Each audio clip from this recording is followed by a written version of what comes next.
Thank you, Katrina and Nancy. Ah, so I'll ask the two of you, are you ready to graduate?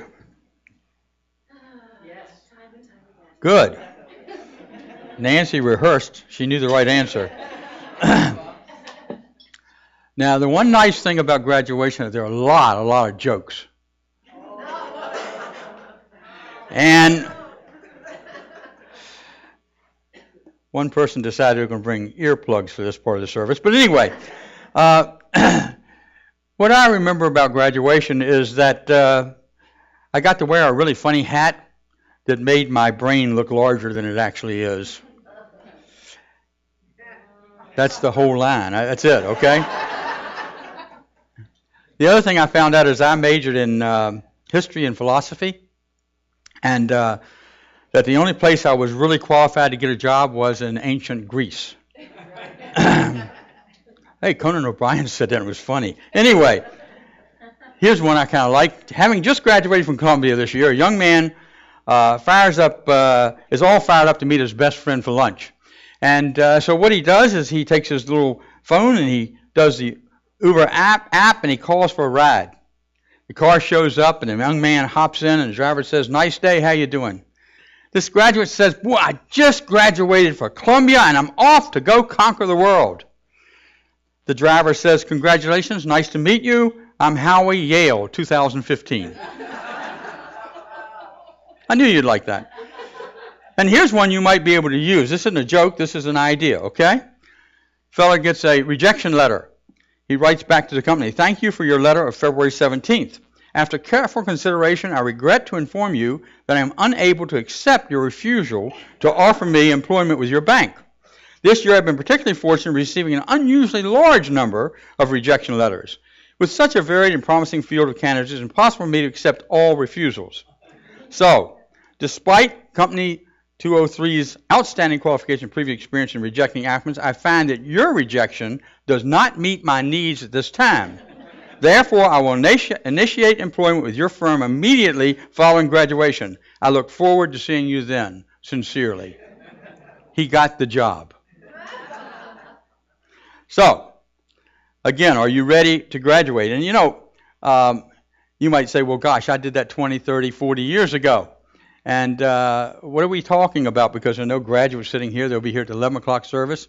And why would you ask that question of me? And I'm asking the question because I think that life is, and Peggy mentioned this in meditation, life is a series of graduations that can be by choice or they're thrust upon us. It's not a choice maybe we would make at that time. And it is in those situations that we come to learn that we either are ready to graduate or we're not ready to graduate. But yet all of us can become ready. As I was thinking about this message, which I didn't know I was going to give because I thought the graduate was going to be at 9 o'clock too. But anyways, I was thinking about this message this week. I realized that there's a great book, some of you have read it, Finding Yourself in Transition by Robert Brummett. And in that book, he really talks about, in a sense, paraphrasing, that life is a series of graduations. And that there is this ability to transcend through life and to move forward. But yet, sometimes, again, it doesn't feel quite that way. Because you see, a transition is a process where if we really are ready to graduate, we trust in divine order. We trust that it's time for accelerated growth, even in those times which are most challenging. Graduation is an ending. We think it's a beginning many times, but it really is an ending. And in the rules or process of transition, what appears to be a beginning is really the ending of something.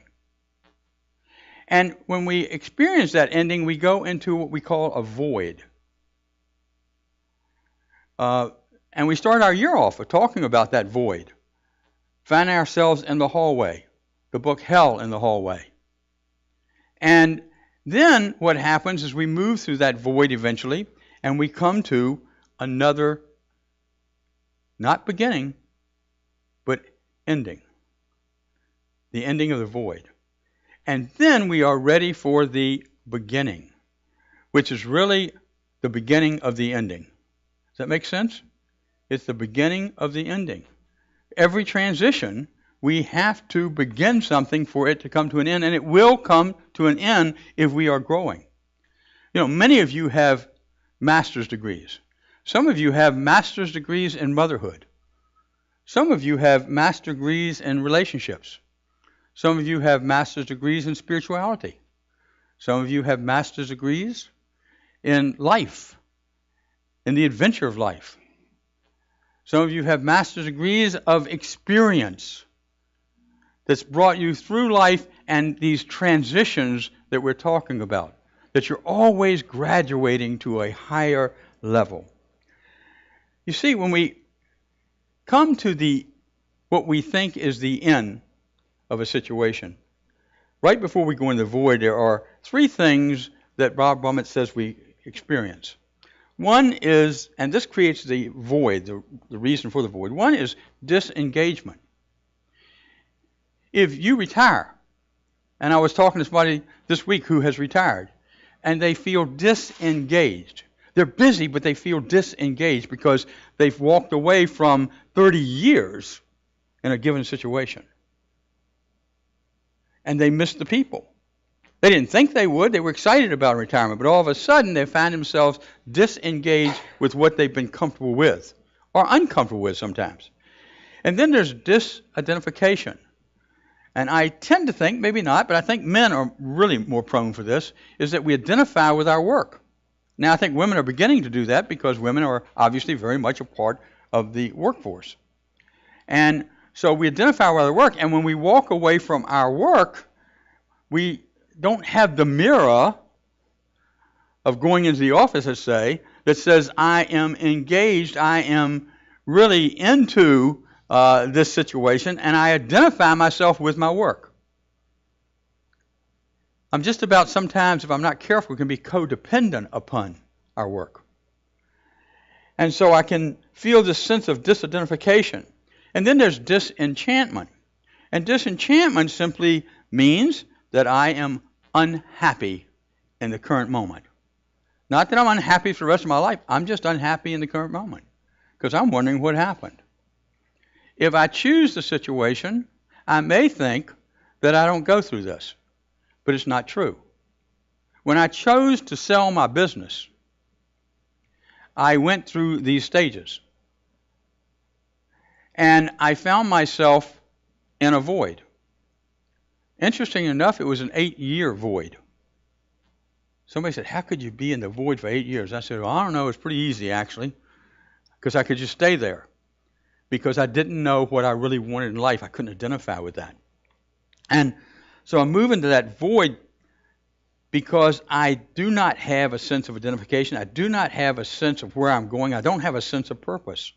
And that's why we move into the void, to find all of those things. And it's in the void that we actually can find those things, that we can move from the beginning of a new situation into the void and then start the ending of what is a new situation. And as we do that, we are able, in essence, to find ourselves in the hallway. And sometimes we think that's hell. It feels like it. Sometimes we think that is good, but we're still in a hallway because we don't know where we're going. And we're in that void called the hallway. And so there are 2 or 3 things that I just want to center on this morning because they're the ones that I've talked with people most about in the last few weeks. One is that we find ourselves in the void when we go through spiritual change. When one makes a decision to move from maybe a religion or a denomination or a faith that they have been engaged in for much of their life, and then starts to say, no, I find myself disenchanted, I find myself not being able to identify with that, I'm looking for something new. And so we find ourselves in that situation again where we are possibly in pain, we are in doubt, we're wondering, is this what I really ought to be doing? Am I turning my back on what the real truth is? And yet, as we continue to search, we start to understand that there is within us all that we need, all that is God, all that is the teachings of Jesus, all that is the Christ consciousness. It's all within us, and we start to understand that, and then we start to make our transition. And sometimes that's difficult because we really identified with our friends in the other church. We identified with some parts of what it taught. It was important to us. And the parts we didn't identify with are the parts that caused us to make the transition. And so sometimes it takes us years to do that. What I am seeing today is people are moving quicker from that faith that they had into what we call new thought, into an idea that we are spiritual beings and we're growing spiritually. And what's happening is that they are not wounded as long as they used to be. You know what I'm talking about. I've heard the words, and I don't hear them very much anymore, and I'm really glad. And not that you can't say it. Don't put it that way, okay? It's okay, but I'm a wounded Baptist. I'm a wounded Catholic. I've never had anybody say I'm a wounded Buddhist. Anybody say that to you? No. But we talk about it, but what really we grow into, and that woundedness you see is being in the void, really. It's experiencing the transition. What we grow into is an understanding of what we experienced was important for us in order to be where we are now. So that we can graduate to a higher level of understanding and learning. That we can move forward. And I think I would call upward in truth. The second area is the loss of a job, whether by choice or whether unexpectedly. The people who change jobs, or don't even change jobs, but sell a company, or who make a choice to retire, or make a choice to go to work somewhere else but wait in between as they look and find the right place. What research says is that there's no difference in the emotions that the person who sold their company, let's just say, has, and the person who lost their job, either by force or by choice. There's no difference. That the emotions are the same. It's just that people don't expect them to be the same. And so therefore they get confused sometimes. And I was with a person not long ago, and they shared that they had sold their business. And in selling their business, they found themselves in this place of unbelievable sadness. And yet, the sale was everything they expected. And that was confusing. How can I be sad when I'm happy? And it was because of this disengagement, it's because of this identification that makes it difficult. You know, when I sold my business many years ago, what I didn't know and didn't stop and think about, I didn't even know I was in transition, much less, finding out that I was in the void. I couldn't have used those words. That's where I really was. But what I learned from the experience, hindsight, is that I probably had 100 options of things I could do. But I couldn't see one of them because I just wanted to keep working. And the only thing I understood at that point was what I knew and what I was an expert in. And so I continued to work. Going back into where I was and really trying to recreate what I'd already created. That's not what the universe is all about. That's not what personal growth, I don't think, is all about. I think it's creating something new, something different, having a different sense of purpose. And we have to go through that void, but while we're in the void, we have to stop and get control of, if you would, our emotions. And so that's the second one, the loss of job. The third one is much more difficult, and that's the death of a partner or a friend or a child. We call it being in transition And I think the transition, often and more often than not, is for those who are left behind. They are the ones who bear the pain and bear the grief and try to make sense of what is not even understandable. And we find ourselves in that hallway looking for a door that provides light and love and comfort. And what we often learn at that time is that we find the door ourselves. We open the door ourselves. That we are the process, the vehicle in which we can move forward even though we don't feel like it, even though we are hurting. There is no way to truly understand death. We can talk about it. There is no way to prepare ourselves for it. Even if it's a parent who has lingered on for quite a while, it's still difficult. My personal experience has been one of great beauty as far as I'm concerned. I cannot tell you why, but it's just where I am with my parents. I miss them very much, and yet I don't miss them at all because for some way I feel connected to them, closer to them than I ever have in my life. And that's 10 years after they passed away. And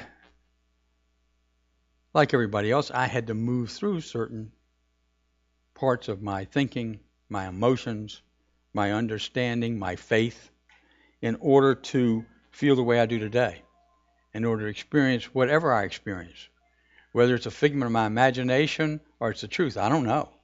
I really don't know. But it works for me.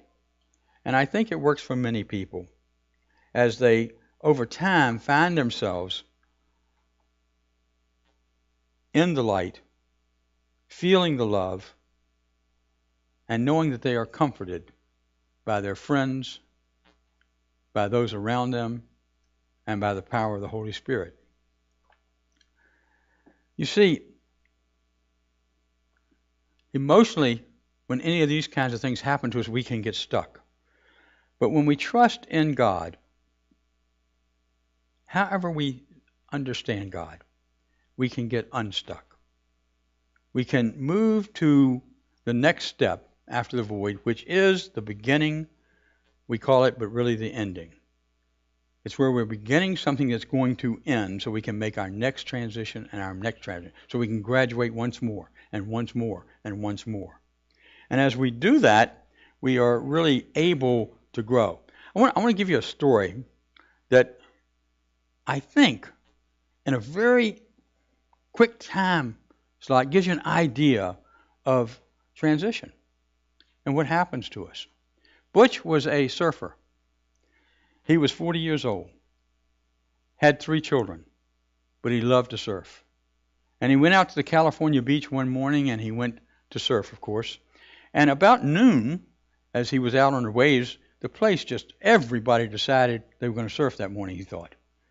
And I mean, you could hardly find room to get your surfboard onto the wave because there were so many people. So what Butch did was he looked down the beach a little bit and he saw some great waves and nobody was down there, so he went down there. And as he was paddling his surfboard, he felt this huge wave coming up behind him. And as he looked back to see what was coming, he saw a dorsal fin. And what he was feeling was the power of that shark moving closer to him. He thought was a big wave.